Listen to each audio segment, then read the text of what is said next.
Ular dalam mitologi Jawa, dewa underworld, menolong via gorong-gorong. Jakarta, ular yang melingkar di pilar keraton Yogyakarta menjadi perbincangan. Dalam mitologi pewayangan Jawa, sosok penguasa dunia bawah underworld adalah dewa ular, namanya Antaboga. Antaboga adalah penguasa Sapta Pratala, yakni bumi lapis ketujuh. Atau dunia bawah, kata pakar budaya Jawa dari Universitas Indonesia UI, Darmoko, kepada Detikcom, Jumat tanggal 23 Oktober tahun 2020.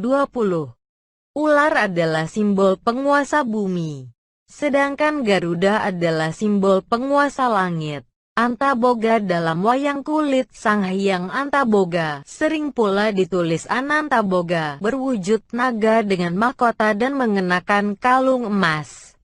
Dikisahkan, Antaboga sangat sakti dan bisa menjelma menjadi wujud manusia. Gempa bumi adalah peristiwa alam yang diakibatkan oleh pola Sang Hyang Antaboga yang marah dan menggerakkan ekornya. Antaboga bukanlah dewa yang jahat. Dia bahkan menyelamatkan para ksatria Pandawa 5 dari kebakaran bikinan Sengkuni dan Kurawa. Ini adalah kisah pewayangan lakon Balesi Gala-gala. Antaboga yang menjelma menjadi garangan musang Jawa kemudian menolong Pandawa dan Dewi Kunti. Antaboga membawa mereka semua menyelamatkan diri dari kebakaran lewat gorong-gorong, kata Darmoko. Lewat gorong-gorong, Antaboga mengevakuasi Pandawa dan Dewi Kunti menuju Sapta Pratala dunia bawah.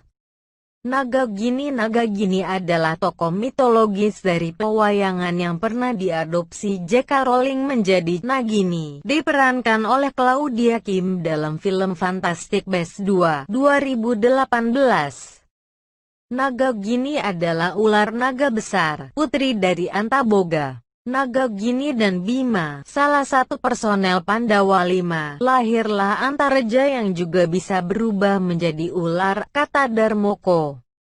Awalnya Bima tidak mau menikah dengan Nagagini karena wujudnya naga. Namun singkat cerita, Nagagini berubah menjadi perempuan cantik dan Bima mau menikahi Nagagini.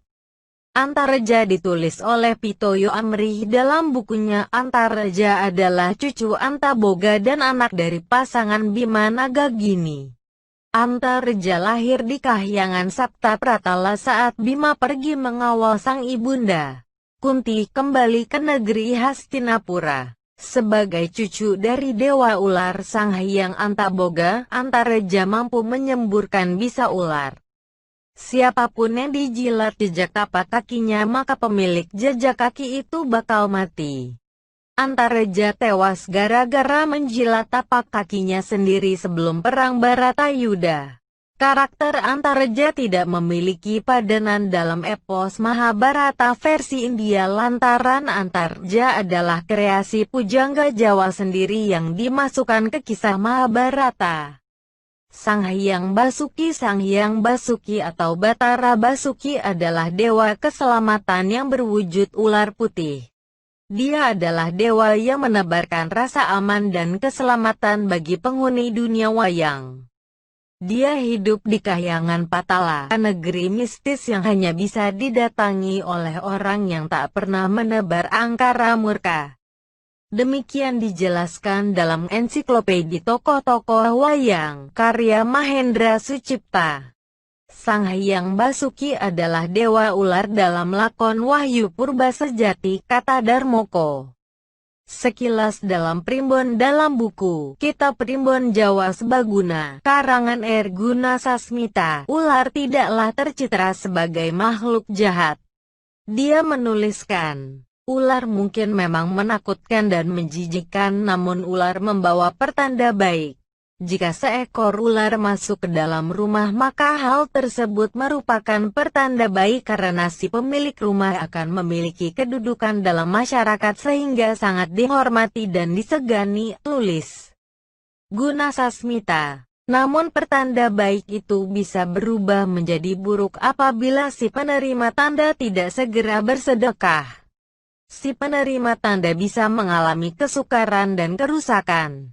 Demikianlah sekelumit kisah pewayangan soal ular naga dan ular dalam primbon. Namun demikian, itu adalah mitos.